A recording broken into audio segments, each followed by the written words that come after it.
क्या भारत के सबसे संवेदनशील चिकन नेक कॉरिडोर पर कोई बड़ी हलचल होने वाली है? क्या पूर्वोत्तर भारत को देश के बाकी हिस्सों से जोड़ने वाले इस एकमात्र रास्ते की सुरक्षा अब एक नए अभेद्य किले में तब्दील होने जा रही है? जी हां, देश के गृह मंत्री अमित शाह इस वक्त मिशन उत्तर बंगाल पर हैं। पश्चिम बंगाल में बीजेपी की सरकार बनने के बाद ये शाह का पहला दौरा है, लेकिन इसका मकसद सिर्फ राजनीति नहीं बल्कि रणनीतिक और राष्ट्रीय सुरक्षा से जुड़ा है। भारत बांग्लादेश सीमा की कटीली तारों से लेकर चिकन नेक के संकरी गलियारों तक अमित शाह ने खुद मोर्चा संभाल लिया है। आज हम डिकोड करेंगे उस सीक्रेट मीटिंग की जो उत्तर कन्या में हुई, जहां मुख्यमंत्री शुवेंदु अधिकारी और केंद्र के रणनीतिकारों ने मिलकर घुसपैठ, बॉर्डर मैनेजमेंट और प्रशासनिक सुधारों का वो ब्लूप्रिंट तैयार किया जो आने वाले समय में बंगाल और पूर्वोत्तर की तस्वीर बदल देगा।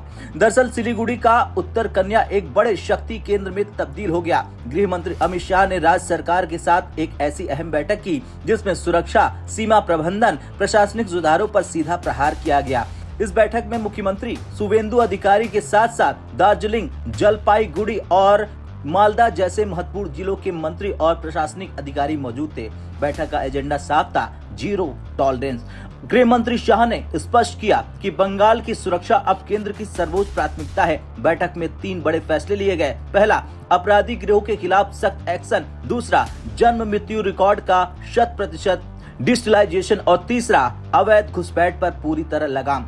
अब ये तो आपने समझ लिया, लेकिन आखिर अमित शाह सिलीगुड़ी कॉरिडोर को लेकर इतने सतर्क क्यों हैं? इसे चिकन नेक क्यों कहा जाता है? चलिए जान लेते हैं। ये मात्र 20 से 25 किलोमीटर चौड़ा एक गलियारा है जो पूरे नॉर्थ ईस्ट को शेष भारत से जोड़ता है। अगर दुश्मन इस पर हमला कर दे तो हमारा संपर्क 7 राज्यों से टूट सकता है। यही कारण है कि अमित शाह ने रंगपो रेलवे परियोजना और सैन्य आवाजाही को सुगम बनाने के लिए सुरक्षा व्यवस्था की व्यापक समीक्षा की है।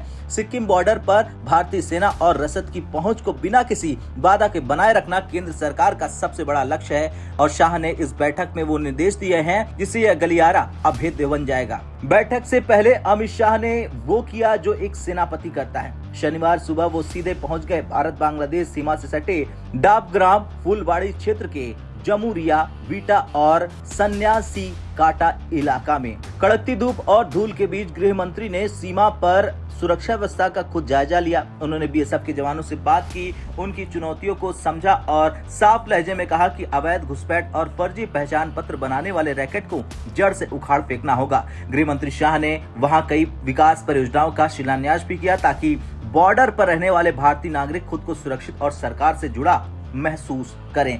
अब इस दौरे का एक और बड़ा पहलू है बंगाल में बीजेपी सरकार बनने के बाद का प्रशासनिक बदलाव। गृह मंत्री शाह ने बैठक में साफ निर्देश दिए कि बंगाल में अब अपराधियों के लिए कोई जगह नहीं होगी। विशेष रूप से मालदा और दिनाजपुर जैसे जिलों में अवैध घुसपैठ और फर्जी दस्तावेजों के जरिए जो पहचान छिपाई जाती है उस पर अब केंद्र सरकार सीधे नजर रखेगी। जन्म और मृत्यु रिकॉर्ड का डिजिटलाइजेशन इसी दिशा में बड़ा कदम है ताकि कोई भी विदेशी नागरिक गलत तरीके से भारतीय नागरिक होने का दावा न कर सके। ये न केवल बंगाल की आंतरिक सुरक्षा के लिए जरूरी है बल्कि देश की अखंडता के लिए एक अनिवार्य कदम भी है। खैर, गृह मंत्री अमित शाह का ये 2 दिवसीय दौरा सिर्फ एक प्रशासनिक औपचारिकता नहीं है बल्कि ये संदेश था उन ताकतों को जो भारत के चिकन नेक पर टेढ़ी नजर रखते हैं। मुख्यमंत्री शुवेंदु अधिकारी के साथ उनकी ये जुगलबंदी बंगाल में सुरक्षा के एक नए युग की शुरुआत कर रही है।